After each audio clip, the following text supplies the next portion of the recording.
Good morning. It's a new way to appear on camera. It's just pop up from beneath. I had some struggles this morning. I had a little microphone that I've had for a long time, and I had it all set up yesterday, just click it into my phone. And then when I went to click it in this morning, I realized that the lightning insert where I would plug it in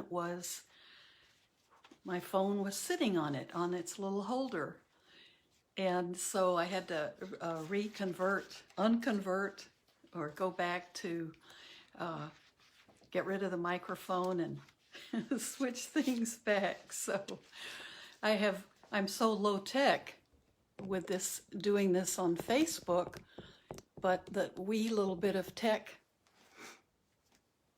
that I would be able to handle, the contraption that I thought was perfect for my phone didn't work out. So simple is better. So today, here we are in Northern California. It's beautiful and sunny, but I think it's about 11 degrees here.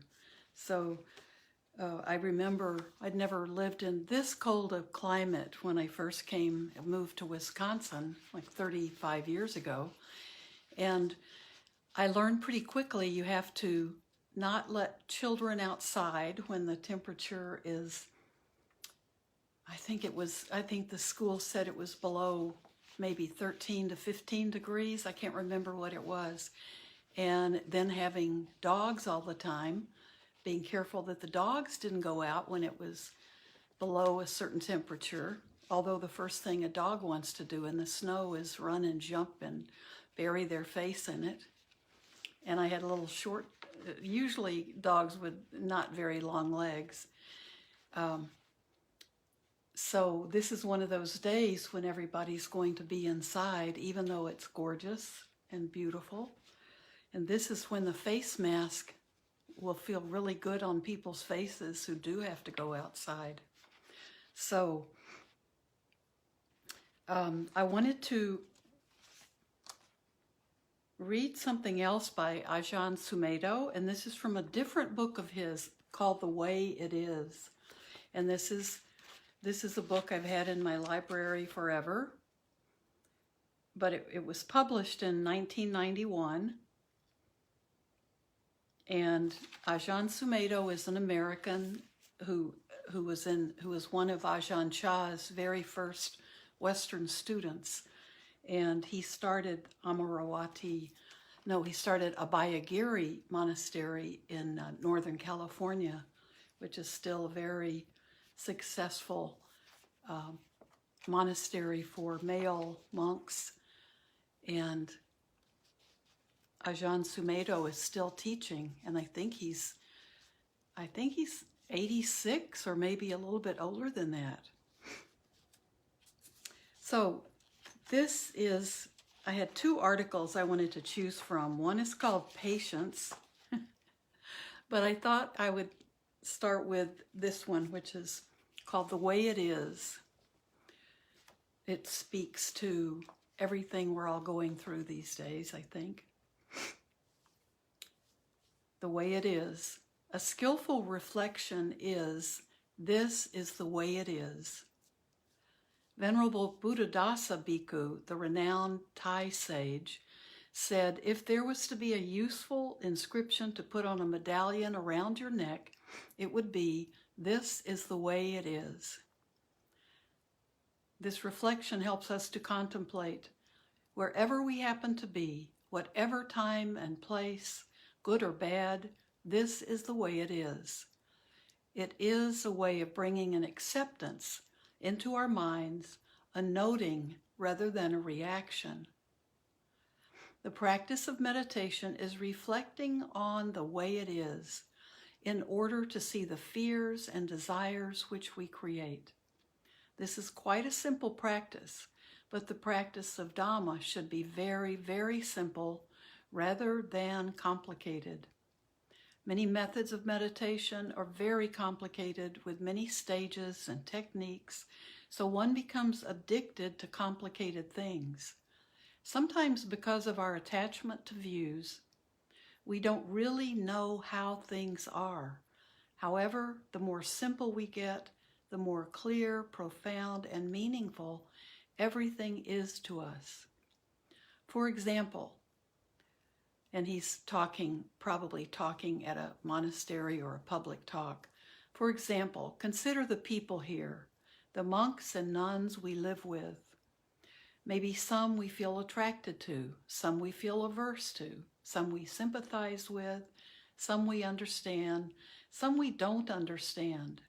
But whatever view we have, we can see it as just a view of a person rather than a real person.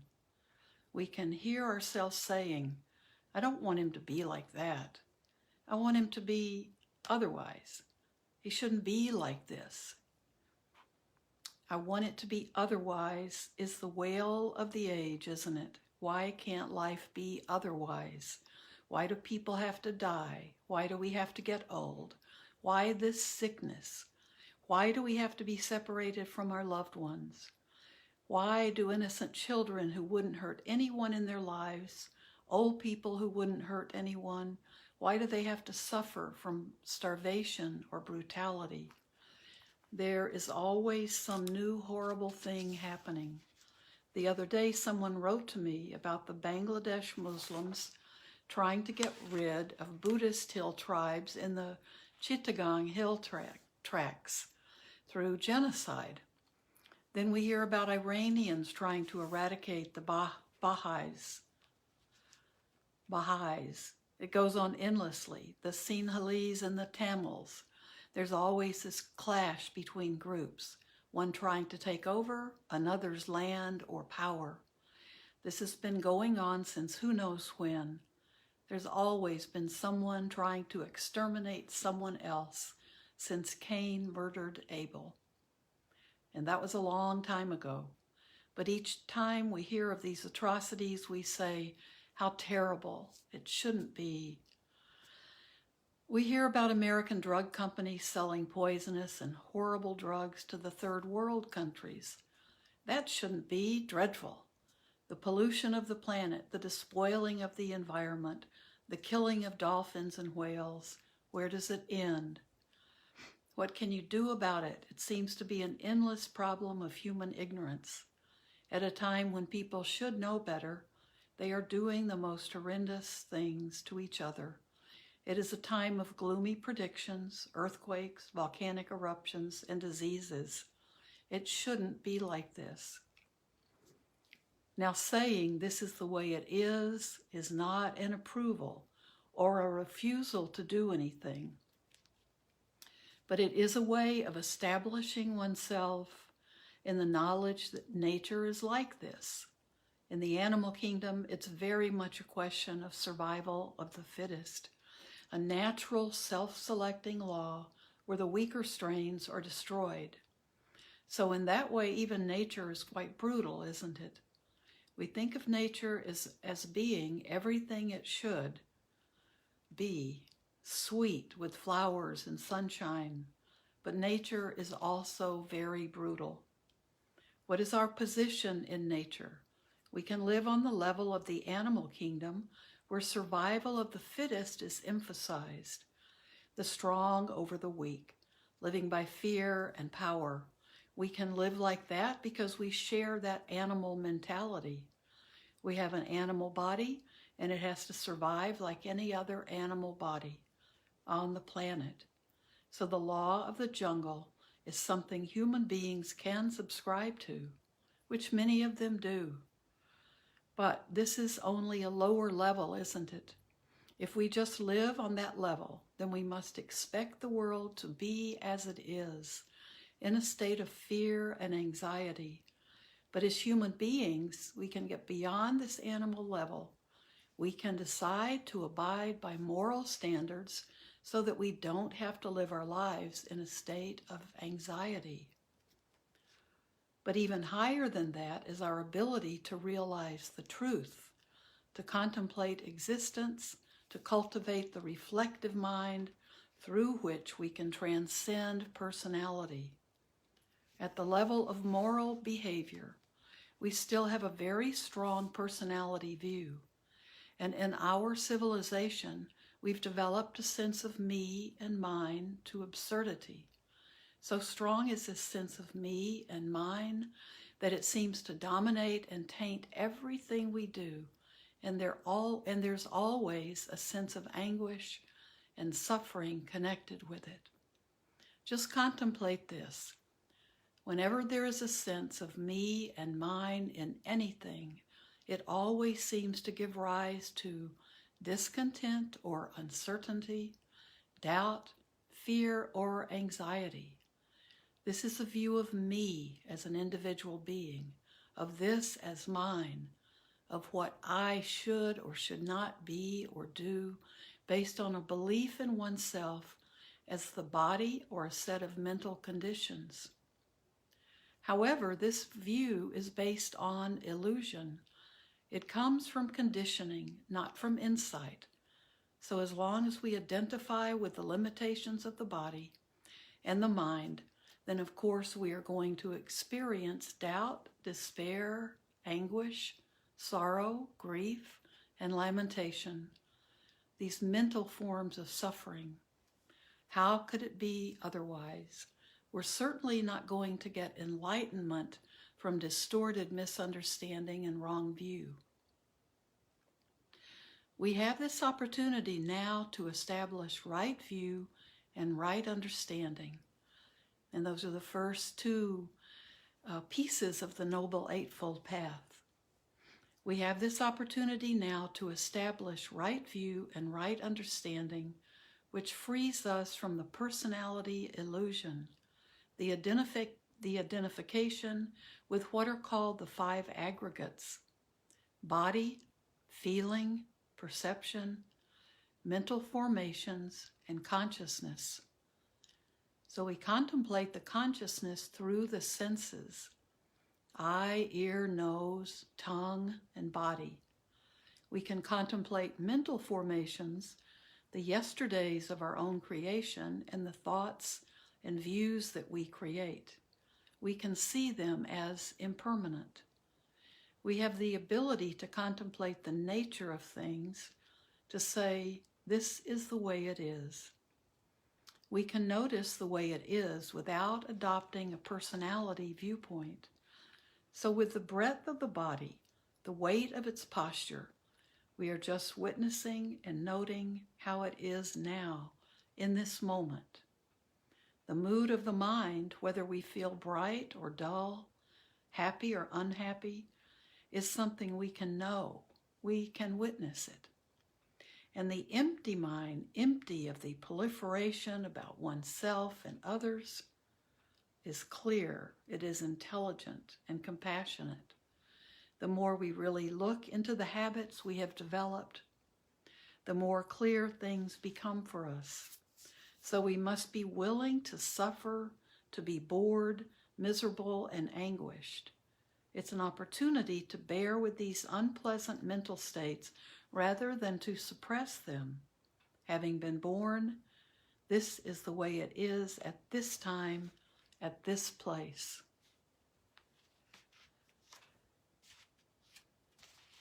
I just love that few pages, that short chapter. That's just the crux of so many of the things that we're always talking about. This is the way it is, and that's what our meditation is helping us experience. So I don't think I can add anything to that to make it any clearer. So I hope you, can listen to it again if you need to, or find Ajahn Sumedho's book, The Way It Is. And it gives us an introduction to just the simple reality of what we're trying to do and what the Buddha was trying to teach us, how to be able to see reality the way it is and work with that and use all of our faculties that we have as a human to work with that. And to discover the true nature of things is also part of the beginning of being able to let go and stop clinging to all of these things that are impermanent and create discontent and are not who we are. But he also talks about the 5 aggregates and also talks about right view and right understanding, the first 2 of the Eightfold Path. So that's an amazing way in a few pages to put that together in such a beautiful, beautiful way. That's one to dig deeper into. So that's what I wanted to share with you today, because this is our opportunity. I love the idea of a medallion or something that we can have right in front of us. This is the way it is. We can't change reality. And there are things we have to acknowledge are part of this world that we'll never be able to eradicate or erase. But we do all that we can work with. It takes us right back to what we're always trying to work with. All we can work with is ourselves. And being non-reactive, I think, and is a very important part of his message. And being able to witness things, to view things, and then we'll be able to see what we can work with within ourselves, what we can work with in our outer lives. It simplifies things, though. This is the way it is. And the name of the book is The Way It Is. So let's sit for a little bit. Oh, I have to take a sip of something warm. My throat is a little dry. I guess when it's 11 degrees outside, that's normal. That's the way it is. It's a little dry. So why don't we sit?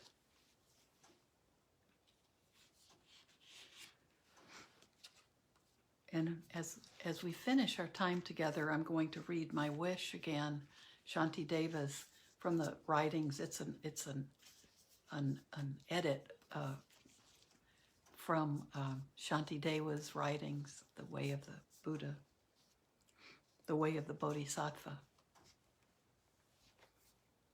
So I'll read that at the end before I have to leave. So just find that posture where you feel your body's coming your body's waking up for you. Your body's being attentive. And your body knows, this is when we get to just watch things as they are. And we do that by letting our posture be more erect. Even if you're in bed or if you're lying on the floor or if you're walking, it's just a matter of letting your spine stretch out, lift up. Just being aware of your body breathing. And not forcing anything. Don't ever force your thoughts to stop. It'd be like trying to force your body not to breathe. But our attention doesn't have to go after every thought. We can be picky about what we think about. We don't have to just take what's being thrown out at us through our active mind.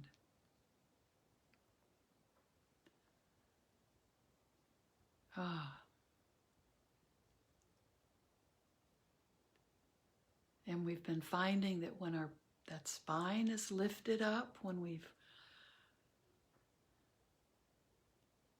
opened up that channel, that the body's natural breath is just naturally deeper.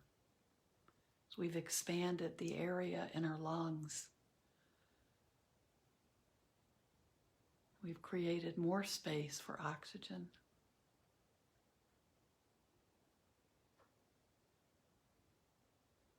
That's always a good thing for the body.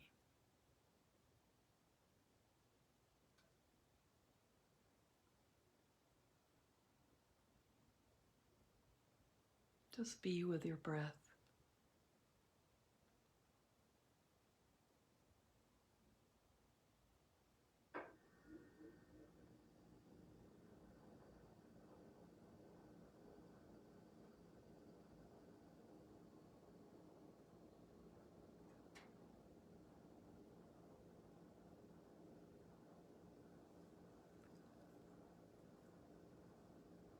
And just let your mind hold this phrase for just a minute, and then you can let it go.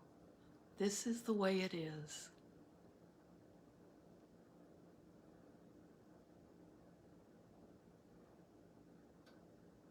Whatever condition, whatever's going on around you,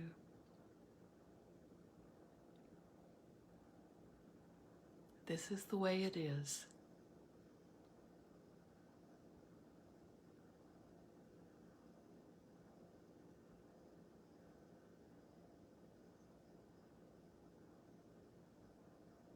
And you can even let go of that thought.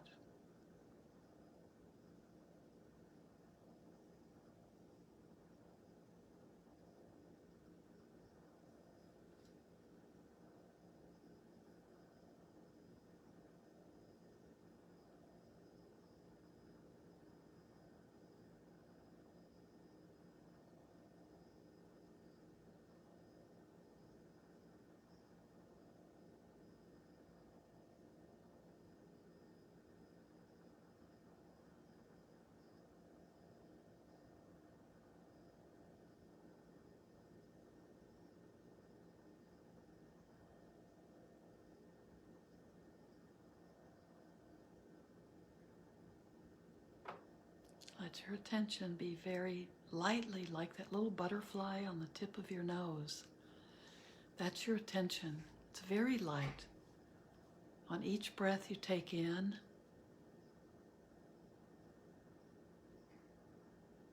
and on each breath out.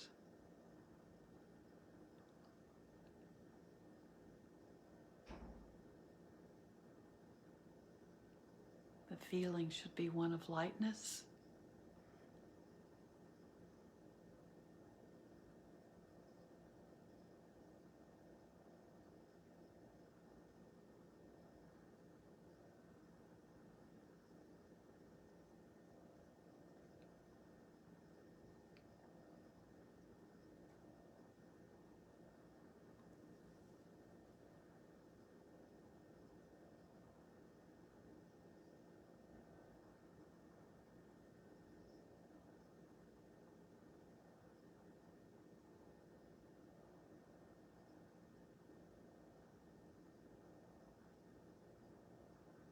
Be sure you're in your body. Be able to feel your body. Be aware if you're in an uncomfortable, rigid posture, it's going to be more uncomfortable. So let your body relax and let it relax around that uplifted spine.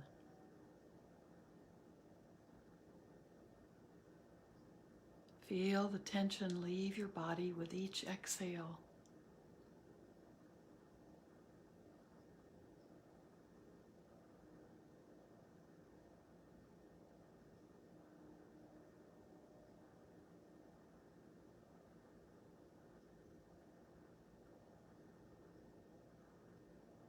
If you need support for your back, if you need to sit in a chair, don't feel that you have to have a rigid, only one way kind of posture. We work with our bodies. If you're in bed,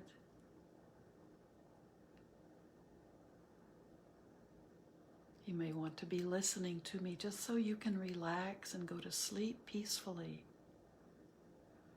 And that's okay. I don't mind that at all.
I'm going to end.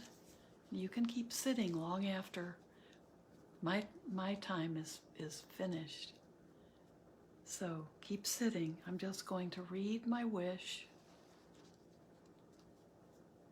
It leaves us with good thoughts as we move forward.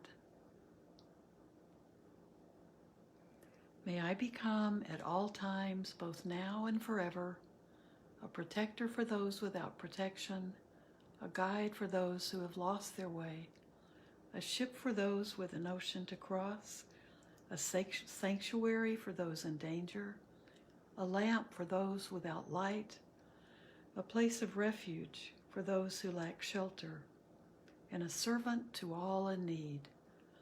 By means of this meritorious deed, may I never join with the unwise, only the wise, until the time I attain Nibbana.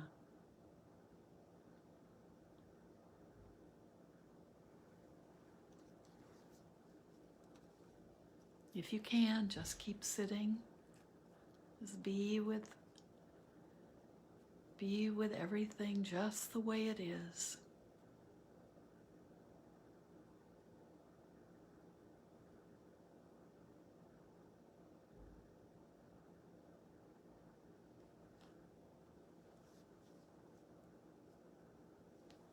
I'll be with you again tomorrow. Thank you.